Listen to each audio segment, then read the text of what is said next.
விஜய் டிவியில் ஒர்க் பண்ணும்போது எல்லாருக்குமே காமெடி எழுதி பழக்கம். நான் ரைட்டராகவும் ஒர்க் பண்ணேன். அதனால அனிருத் வந்து எனக்கு க்ளோஸ் ஃப்ரெண்ட், இமான் அண்ணா வந்து எனக்கு பிரதர். அனிருத் நான் இது வரைக்கும் போய் எனக்கு இப்படி ஒரு பாட்டு வேணும்னோ நானும் பாக்கியோ போய் கேட்டதே இல்லை. என்னால் தான் நீ இருக்க அப்படின்றத நம்ம யோசிக்கவே கூடாது. என்ன வேணால் பண்ணலாம் அப்படின்னு பண்ண ஆரம்பிச்சோன்னா கிடச்சி இவ்வளோ பெரிய பிளாட்ஃபார்மை தப்பாக யூஸ் பண்ணுற மாதிரி ஆகிடும். அது சார் என்ன சார் அப்படின்னு, நல்லா இருக்கியா, உனக்கு நல்லா இருக்குது. இப்போ நான் சதீஷோட இருக்கேன்னா ஹை எனர்ஜியில் இருப்பேன். எப்போ வேணாலும் வெடிச்சிருவோம் நாங்கள் 2 பேரும், அந்த மாதிரி தான் இருப்போம். நான் ஒரு கவிதை புக் படிக்கிறேன்னா உட்காந்து நான் எழுத ஆரம்பிச்சேன். நான் அது தத்தக்கா பித்தக்கான்னு இருக்கும், இருந்தாலும் கவிதையாகவே தோணும் நமக்கு. நான் பேசுவதெல்லாம் அந்த தொடரிலாம் பெண்ணே பெண்ணே பெண்ணே. நீங்கள் அவர் வந்து அந்த மான்கராத்தே சிம்பிள் அதில் வைக்கிறாரும் போது அதில் ஒரு அழகு இருக்குது இல்லையா, அது எப்போவுமே இருக்கணும்னு நினைக்கிறேன். அப்படின்னா அவர் என்னுடைய காம்படிட்டர் கிடையாது, என்னுடைய நண்பர். எனக்கு இப்போதைக்கு இருக்க பெரிய காம்படிஷன் வந்து ரஜினி முருகன் தான். பொசிஷனிங்னு ஒன்று எனக்கு நிறையா சொல்லி கொடுத்துருக்காங்க. அந்த கிளாஸ் நான் கட்டடிக்கலன்னு நினைக்கிறேன். அண்ணன் கூப்பிட்றதுல அது எல்லா காலகட்டத்துக்கும் அண்ணனாகவே இருக்கும். அப்படியே இருக்கட்டும். ரியல் லைஃப்பில் அக்கா தான் இருக்கா, தங்கச்சி இல்லை. அதனால் இவ்வளோ தங்கச்சி கிடச்சிருக்கிறது ரொம்ப சந்தோஷமான விஷயம் தான். ரெமோ படத்தில் கெட்டப் சேஞ்ச் பண்ணிட்டீங்க, அடுத்தது என்ன? தீவிரவாதிகிட்டேருந்து இந்தியாவை காப்பாற்றுவீங்களா? இல்லை, கெட்டப்புன்றதுக்காக இது பண்ணப்பட்டதில்லை. இது நம்மளை மைண்டில் வச்சு ஒரு கெட்டப் எழுதப்படும்ல, அதுக்காக ஒத்துக்கிட்டது தான் அது. இதுக்கப்புறம் தீவிரவாதி அழிக்கிறது, அதுக்கு நம்ம ஆர்மி இருக்காங்க, பிரச்சனை இல்லை. நான் கிளம்பி போக வேண்டிய அவசியம் இல்லைன்னு நினைக்கிறேன். அப்படி திட்டமிடவே இல்லை. இப்படி அமைஞ்சதே இல்லை. ஏன்னா நம்ம வந்து இப்படி ஒரு லேடி கெட்டப் போட்டுன்னு யோசிக்க கூட முடியாது. அது அப்படி ஒரு கதையோட பாக்கியராஜ் வந்தார், அவர் பண்ணது தான் இது. விஜய் டிவியில் போட்ட லேடி கெட்டப் தான் ரெமோ படத்தோடைய லேடி கெட்டப்புக்கு பிள்ளையார் சுழியா? இல்லை, டான்ஸ் ஷோவில் ஃபீமேல் கெட்டப் போட்டது வந்து அது பாக்கியராஜ் கண்ணன் வந்து அதை ஒரு ஐடியா வச்சுருந்தார். இது இருக்கே, ஸோ இதை வச்சு நம்ம என்டர்டெய்னிங்காக எழுதலாம் போலன்னு வச்சுருந்தார். அதுக்கப்புறம் நான் அதை பெருசாக அது மைண்ட் பண்ணிக்கிறேன். ஏன்னா அப்போ வந்து அது பெர்ஃபெக்டாலாம் நான் பண்ணல. அதுக்கு அப்போ அந்த டைமுக்கான ஒரு போராட்டத்தில் தான் அது பண்ணது. அது தட்டி முட்டி பண்ணிட்டோம். அது அப்படி படம் ஃபுல்லாக பண்ண முடியாதுன்றதுனால இதுக்கு வேறு மாதிரியான ஒரு மைண்ட் செட்டில் தான் அப்ரோச் பண்ண வேண்டியது. ரெமோ படத்தில் கீர்த்தி சுரேஷும் காமெடி பண்ணியிருக்காங்களா? கீர்த்தியோட ஃபஸ்ட்டு அட்வான்டேஜ் என்னென்னா லாங்குவேஜ் நல்லா தெரியுன்றது. ரஜினி முருகன் வரும்போது அவங்க ரொம்ப ஃபஸ்ட்டு ஷெட்யூல் பண்ணும்போது ஒரு 3-4 டேஸ் நடிக்கும்போது ரொம்ப சாஃப்டாக செட்டிலாக தான் இருந்தாங்க. அவங்களுக்கு நல்லா லாங்குவேஜ் தெரியும், மொழி படிக்க முடியும். அப்படின்னும் போது ஃபுல் காமெடி சீன்ஸ் நிறையா இருக்குது, அது இன்னும் ஒர்க் அவுட் பண்ணலாமே அப்படின்னு சொல்லி தான் நானும் பொன்ராம் சாரும் பேசினோம். அப்புறம் ஓகே சார், அப்போ நான் குட்டியாக இம்ப்ரவைஸ் பண்ணட்டா சார் அப்படின்னு சொல்லி பொன்ராம் சார்ட்ட கேட்டேன். பண்ணலாம் அப்படின்னு சொன்னாங்க. அந்த ஆடி ஷோரூம் சீன்லாம் அப்படி தான் பண்ணது அது. அப்போ அவங்கள்ட்ட வந்து அந்த காமெடி குட்டி விஷயங்கள் சொல்லும்போது அதை கரெக்டாக வந்து எடுத்துக்கிட்டாங்க. அது ஏன்னா எனக்கு என்ன ஒரு அட்வான்டேஜ் என்னென்னா, நம்ம விஜய் டிவியில் ஒர்க் பண்ணும்போது எல்லாருக்குமே காமெடி எழுதி பழக்கம். நான் ரைட்டராகவும் ஒர்க் பண்ணேன். அதனால அது வந்து இப்போ ஸ்க்ரீனில் வந்து நிறைய ஹெல்ப் பண்ணுது. அது அப்படி பண்ணும்போது அது கரெக்டாக எடுத்துக்கிட்டாங்க. ஸோ இந்த படம் வரும்போது என்னென்னா, இவங்க இதெல்லாம் பண்ண முடியும் அப்படின்றது தெரிஞ்சுது. ஸோ இவங்களுக்கு கம்ப்ளீட்டாக நாங்கள் வந்து எல்லா அவங்களோட எமோஷன்ஸ் எல்லாம் அண்ட் எமோஷன்ஸ் டெலிவர் பண்ணுறதுல அவங்க ரொம்ப ஸ்ட்ராங்காக இருக்காங்க. இந்த படம் ரஜினி முருகனை விட இன்னும் ஸ்ட்ராங்கான ரோல். அவங்களுக்கு இந்த கதையை அவங்கள சுற்றி தான். ஏன்னா நான் வந்து கெட்டப் போட்டு போய் ஏமாற்ற போகிறதே அந்த பொண்ணு தான்.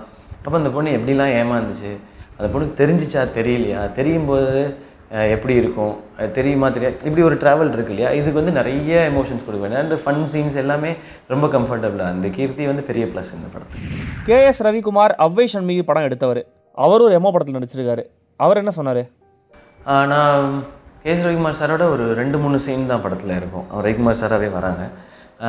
அப்போது ஒரு ஷெட்யூல் முடிஞ்சிருச்சு. அந்த ஷெட்யூல் கேஷுவலாக பேசினது தான். அந்த படம் பார்த்தேன், நல்லாயிருக்கு அப்படிலாம் சொன்னாங்க. அடுத்த ஷெட்யூல் வரும்போது அந்த லேடி லுக் வந்து போகும்போது இப்போ ரவிக்குமார் சாரை மீட் பண்ண போகிறேன், என்ன சொல்ல போகிறாங்க தெரியல. ஆல்ரெடி ஒரு படம் இப்படி பண்ணியிருக்காங்கன்றதுனால ஃபஸ்ட்டு போய் நின்று எப்படி பார்த்துட்டு நல்லா இருக்கியா, எப்படி பண்ணீங்க அப்படின்னு சொல்லி, என்ன இது பண்ணிங்களா அது பண்ணிங்களா சொன்னால், அதெல்லாம் பண்ணல சார், இப்படி தான் சார் பண்ணோம், சூப்பராக இருக்கியா அப்படின்னு சொல்லிட்டு ஷார்ட் பிரேக்கில் வந்து எனக்கு வந்து க்ளோஸ்அப் எடுத்துகிட்டு இருக்கும்போது சைலண்ட் அப்படியே பார்த்துட்டே இருந்தாங்க. சார் என்ன சார் அப்படின்னு, நல்லா இருக்கியா, உனக்கு நல்லா இருக்குது சார், தேங்க்யூ சார். அது ஒரு பெரிய கான்ஃபிடென்ஸ் கொடுத்துச்சு. அது KS ரவிக்குமார் சாரே நல்லா இருக்குன்னு சொல்லிட்டாங்களே அப்படின்னு சொல்லிட்டு. ஏன்னா அவங்க கண்டுபிடிச்சிருவாங்களே ஈஸியாக இந்த டெக்னிக் அப்படின்றது. அண்ட் அங்கே ஒரு சீன் அவங்களே இம்ப்ரவைஸ் பண்ணாங்க. ரவிக்குமார் சார் எப்போவுமே ஆக்டராக போகிற இடத்துல இம்ப்ரவைஸ்லாம் பண்ண மாட்டாங்களாம், எதுவும் சஜஷன்ஸ்லாம் சொல்ல மாட்டாங்களாம். இந்த படத்துக்கு சொன்னாங்க. அவங்க வந்து அவங்களுக்கு எக்ஸைட் ஆகிடுச்சு அதை பார்க்கும்பொழுது. இது இப்படி பண்ணிக்கலாமா அப்படின்னு சொல்லி பாக்கிட்ட கேட்டுட்டு அப்படின்னு ஒரு இம்ப்ரவைஸ் பண்ணி ஒரு சீன் பண்ணுவோம். அது அப்படியே படத்துலேயே இருக்குது. நான் ஃபஸ்ட் டைம் அவங்கள்ட்ட போகும்போது எப்படி நடக்கணும், எப்படி பார்க்கணும், எப்படி சிரிக்கணும்னு சொல்லி கொடுப்பாங்க. இப்படி பண்ணு ஓகே, இப்போ ஒரு பாட்டுக்கு ஒன்று பழைய பாட்டுக்கு ஒன்று டான்ஸ் ஆடு, அப்படி ஒரு சீன் இருக்கும். அது அங்கேயே டெவலப் பண்ணது தான் அது. அப்படி அது மாதிரி நல்லா இருந்தது அவங்களோட ஒர்க் பண்ண எக்ஸ்பீரியன்ஸ். அதை தாண்டி இன்னும் ஒரு விஷயம் பதிவு பண்ணோம். ஒரு நாள் வந்து ஷூட்டிங் அவங்களுக்கு 2 ஹவர்ஸ்லேயே முடிச்சு அமிச்சிட்டோம். வந்தாங்க, 1.5 ஹவர்ஸ் தான் ஷூட்டிங் முடிஞ்சிருச்சு. போய் அன்றைக்கி டேக்கான பேமெண்ட் கொடுக்கும்போது வாங்கிக்க மாட்டேன்னு சொல்லிட்டாங்க. நான் இன்றைக்கி ஒன்றுமே பண்ணலையா, வேலையை பார்க்கல, எனக்கு எதியாக காசு பண்ணி, அதெல்லாம் நீ ஏன் இப்படி பண்ணுறீங்க, எடுத்துகிட்டு போங்க சார், ஒரு மணி நேரம் 2 மணி நேரம், சரி பாதி காசு எடுத்துக்கிறேன், மீதி நீங்கள் வச்சுக்கோங்கன்னு சொல்லி கொடுத்தாங்க. அவங்க ப்ரொடியூசர்ஸ் டைரக்டருங்கிறத அவ்வளோ அழகாக உணர்த்துனாங்க அவங்களுடைய செயலால். காமெடி சீன்ஸில் சரண்யா பொன்வண்ணன் எப்படி பண்ணியிருக்காங்க? இல்லை, கொடுத்ததை அவங்களுடைய நம்ம யோசிக்கிறத தாண்டி வேற ஒரு ஸ்டைலில் பண்ணுவாங்க அவங்க. இப்போ அங்கே சரண்யா மேம் இருக்கும்போது சரண்யா மேம், பாக்யராஜ், நான், சதீஷ் எல்லாருமே சேர்ந்து ஃபஸ்ட்டு பேசுவோம். இப்படியே பண்ணுன்றது அது என்ன எழுதும்போது வேறு மூடில் எழுதுவாங்க, போகும்போது மாறும். அப்படி பண்ணும்போது அவங்க அதை டெலிவர் பண்ணும்போது வேறு மாதிரி இருந்துச்சு. ஒரு பர்டிகுலர் சீன் இருக்குது செகண்ட் ஹாஃபில் வந்து கீர்த்தி எங்கள் வீட்டுக்கு வரும்போது அவங்க தான் ஃபுல்லாக சமாளிக்கணும் வீட்டை ஃபுல்லாக. அது வந்து அது ரொம்ப சூப்பராக பண்ணாங்க. அந்த மொத்த சீனே வந்து அவங்க ஹோல்டு பண்ணி நிறுத்திட்டாங்க. அவங்களுக்கு ஹியூமரும் சரி எமோஷனும் சரி அசால்ட்டாக வருது அவங்களுக்கு. அதை ஃபஸ்ட் டைம் நான் அவங்களோட நடிக்கிறேன். அவங்க ஃபஸ்ட்டு வரும்போதே சொன்னாங்க, எப்போ சிவா கூட நடிப்பீங்க அப்படின்னு சொல்லி நிறைய பேர் கேட்டாங்க. எனக்கு ரொம்ப சந்தோஷம் அவங்களோட நடிக்கிறது அப்படின்னு சொன்னாங்க. இந்த படம் பார்த்ததுக்கப்புறம் இனிமேல் நிறைய படங்கள் பண்ணுவோம்னு நினைக்கிறேன் அவங்களோட. சிவகார்த்திகேயன், அனிருத், சதீஷ், சிவகார்த்திகேயன், இமான், சூரி, இந்த மாதிரி ஒரு காம்போ வந்து கூறு கட்டி வச்சுருக்கீங்க. இதுக்கான காரணம் என்ன? இல்லை, அது நம்ம ஒர்க் பண்ணுறதோட பாசிட்டிவிட்டி தான் அது காம்போவாக மாறுதுன்னு நினைக்கிறேன். ஒரு காம்போன்றது வந்து ரெண்டு பேரோட அந்த வேவ் லென்த், ஈக்குவேஷன், அண்டர்ஸ்டாண்டிங்கு. காம்போவோட மிக முக்கியமான பாயிண்ட் என்னென்னா, என்னால் தான் நீ இருக்க அப்படின்றது நம்ம யோசிக்கவே கூடாது. அவங்க மியூச்சுவலாக இருக்கணும். அது அவங்க நினைப்பாங்க நம்மளால தான் அப்படின்னு, நம்ம நினைக்கணும் அவங்களால தான்றது. அண்ட் இது அழகாக அமைஞ்சிருச்சு. இவங்களோட பண்ணுற படங்களும் சக்ஸஸ் ஆகுது, ரீச் ஆகுது. அவங்க அந்தோட பண்ணுறதும் அண்ட் இது எல்லாருமே ஆல்மோஸ்ட் ஒரு டீம் தான். நாங்களாம் சேர்ந்து ஒரு படம் பண்ணல. சூரி அண்ணன், சதீஷ், இமான் அண்ணன், அனிருத்னு ஒரு படத்தில் ஒர்க் பண்ண முடியாது, அது நடக்கல. மற்றபடி எல்லாருமே ஒரு ஃப்ரெண்ட்ஸ் தான். அண்ட் டைரக்டர்ஸ் வந்து திரும்ப நாங்கள் படம் பண்ணும்போது அந்த டீம் அப்படியே ரிப்பீட் ஆகிடுது. பொன்ராம் சார் வந்து இனிமேல் இமான் அண்ணனோ சூரியனோ இல்லாமல் படம் பண்ண முடியாதுன்னு நினைக்கிறேன். அது ஒரு ட்ரேட்மார்க் ஆகிடுச்சு. அது வந்து அண்டர்ஸ்டாண்டிங் வேவ் லென்த் தான். ஒருத்தர் சப்போர்ட் பண்ணுறது இருக்குல்ல. இமான் அண்ணன் வந்து சொல்லுவார், அண்ணா எனக்கு நல்ல டியூன் கொடுத்ததுக்கு தேங்க்ஸ்ண்ணே அப்படின்னா, தம்பி நீங்கள் அந்த ஸ்க்ரீனில் நல்லா பண்ணுவீங்கன்ற கான்ஃபிடென்ஸ் இருக்குது தம்பி, அதனால நான் பாட்டு கொடுக்குறேன் அப்படின்றது தான். ஸோ அந்த அண்டர்ஸ்டாண்டிங் தான். அது மாதிரி அனிருத் வந்து நான் இது வரைக்கும் போய் எனக்கு இப்படி ஒரு பாட்டு வேணும்னோ நானும் பாக்கியோ போய் கேட்டதே இல்லை. இது வரைக்கும் பண்ண படங்கள்லே அவர் வந்து சிச்சுவேஷன் மட்டும் கேட்டு ஒரு செம்ம பாட்டுனருக்கு வந்து கேளுங்க அப்படின்வார். கையில் கொடுத்துரு, ஓகே சூப்பர் அப்படின்னு அனுப்பிச்சிடுவார். இது வந்து ஒரு அண்டர்ஸ்டாண்டிங் தான். சொல்லிவிட்டு என்ன சொல்லுவார்னா, சார் நீங்கள் தான் சார் என்னை கொண்டு போய் பிஎன்சிலாம் ரீச் பண்ணுறீங்க அப்படின்வார். சார் உங்கள் பாட்டு எப்படிலாம் எதிர்நீச்சல் டைமில் தான் சொன்னார், தேங்க்ஸ் சார் அப்படின்னாரு. சார் உங்கள் பாட்டை வச்சு தான் நான் வந்து காலேஜ் பொண்ணுங்க சைடில் நான் ரீச் ஆகிட்டு இருக்கேன், நீங்கள் என்ன சார் இப்படி சொல்கிறீங்கன்னு. இது பயங்கரமான மியூச்சுவல் ரிலேஷன். அண்ட் இது மாறவே மாறாது.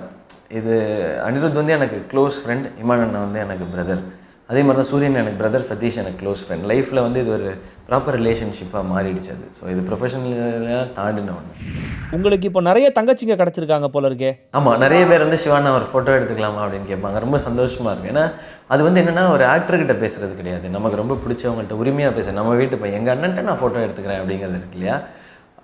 அதுதான் என்னுடைய சக்ஸஸ் காரணம் நான் நம்புகிறேன். அண்ணன் கூப்பிட்றதுல அது எல்லா காலகட்டத்துக்கும் அண்ணனாகவே இருக்கும். நம்மளை வந்து இவர் அழகாக இருக்கார்ல அப்படின்னு பார்த்துட்டு கொஞ்சம் வயசாகிடுச்சுப்பா இவருக்கு அப்படின்னு இல்லாமல், வயசானாலும் சரி என்னானாலும் சரி அண்ணன் தான்.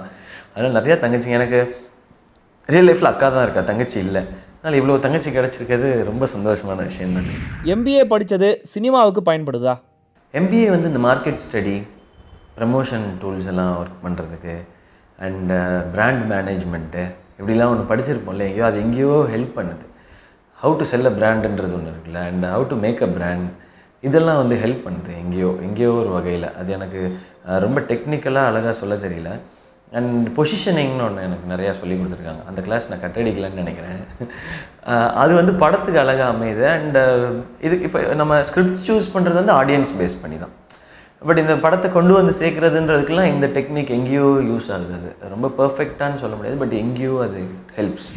உங்களோட இந்த வேகமான வளர்ச்சி ஒரு விதமான பதட்டத்தை கொடுத்துருக்கா? இல்லை, அது நான் வந்து ப்ரெஷராக நான் எடுத்துக்கிறேன். அது அந்த ப்ரெஷர் இருக்கணும்னு நினைக்கிறேன். அதுதான் வந்து நம்ம செக் பண்ணுற மாதிரி. நமக்கு ஒரு செக் பாயிண்ட் வச்சுருப்போம்ல, இது கரெக்டாக பண்ணுறோமா இல்லையா. நம்மளை யாரும் மானிட்டர் பண்ண முடியாது. நம்ம என்ன சொல்ல முடியும், வீட்டில் அவங்களுக்கு இந்த சினிமா பற்றி எதுவும் தெரியாது.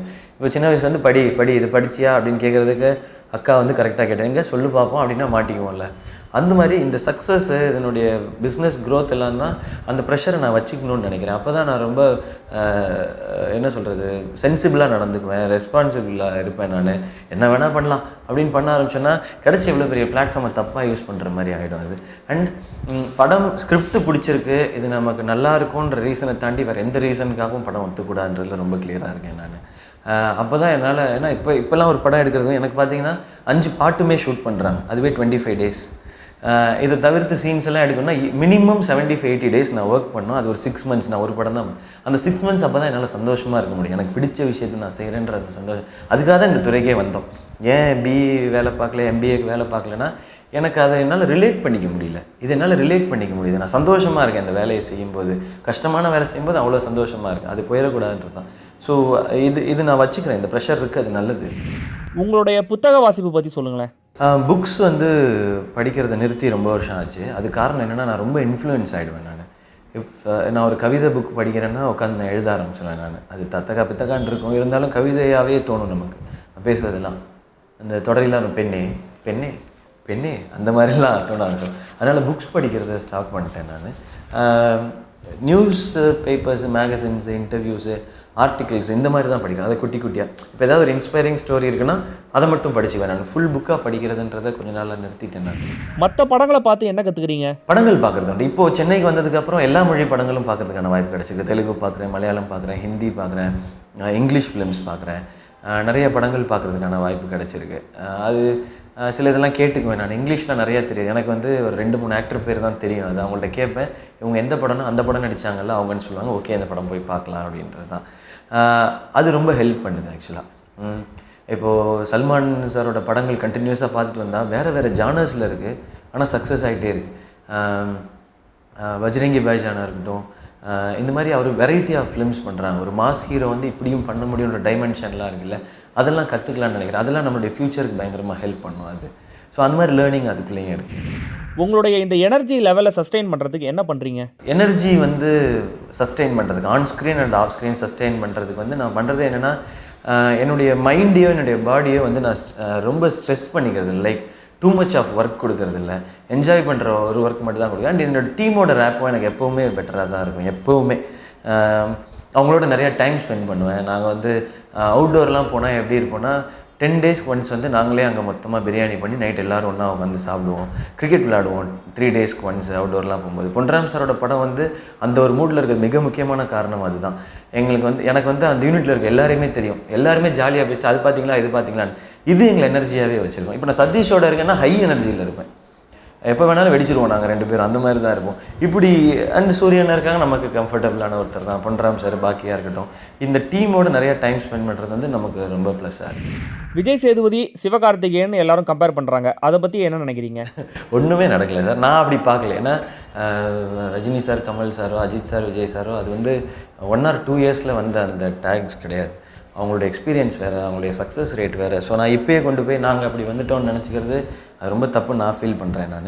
அண்ட் அவரை நான் போட்டியாகவும் பார்க்க விரும்பல. ஏன் அப்படின்னா, விஜய் சேதுபதியை போட்டியாக பார்க்க ஆரம்பிக்கிறேன்னா அன்னையிலேருந்தே எங்கேயோ ஒரு நெகட்டிவிட்டி எனக்குள்ளே சுற்ற ஆரம்பிக்கும். இதை தாண்டணுமா, நம்ம இதை தாண்டி பண்ணுமா, நான் நடித்து அவரோட ப்ரூவ் பண்ணுமா, இல்லை அவருக்கு வந்து இந்த தாண்டி கலெக்ஷன் பண்ணுமா, இப்படிங்கிறது வர ஆரம்பிச்சிச்சுன்னு வச்சுங்களேன். அப்புறம் இதுக்கு பின்னாடி ஒரு 10-15 பேர் நிறைய சண்டை போட இப்படியே ஆரம்பிப்பாங்க. அதனால நான் இப்போயும் சரி எப்போயும் சரி நான் காம்படிஷனுக்குள்ளே போகவே விரும்பலை. எனக்கு இவ்வளோ பெரிய பிளாட்ஃபார்ம் கிடச்சிருக்கு, செம்ம டீம் கிடச்சிருக்கு. இப்படி ஒரு டீமோட வெரைட்டி ஆஃப் ஃபிலிம்ஸ் பண்ணணும்னு ஆசை, ஆடியன்ஸ் நிறைய என்டர்டெயின் பண்ணணும்னு ஆசை. அந்த பாசிட்டிவிட்டியை மட்டும்தான் பார்க்குறேன். என்னை யார் கூட வேணாலும் போட்டின்னு யார் வேணாலும் சொல்லலாம். எல்லாருக்குமே அந்த உரிமை இருக்குது. அவங்க என்ன வேணாலும் டிசைட் பண்ணலாம், அது அவங்களுடைய உரிமை. நான் யாரையும் காம்படிட்டராக பார்க்கல. எனக்கு என்றைக்குமே விஜய் சேதுபதியை பார்க்கும்போது சந்தோஷமாக கை கொடுக்கணுன்றது தான் ஆசை. அப்படி நான் கொடுக்கணுன்னா நான் அவரை காம்படிட்டராக நினைக்கக்கூடாது.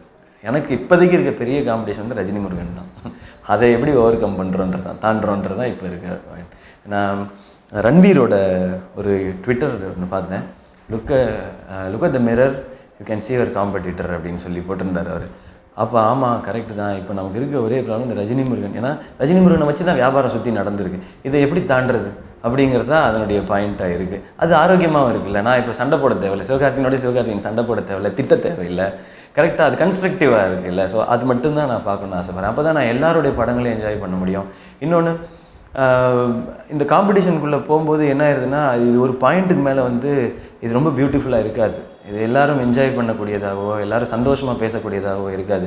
இன்றைக்கி அவர் வந்து அந்த மான்கராத்தே சிம்பிள் அதில் வைக்கிறாரும்போது அதில் ஒரு அழகு இருக்குது இல்லையா, அது எப்போவுமே இருக்கணும்னு நினைக்கிறேன். அப்படின்னா அவர் என்னுடைய காம்படிட்டர் கிடையாது, என்னுடைய நண்பர்.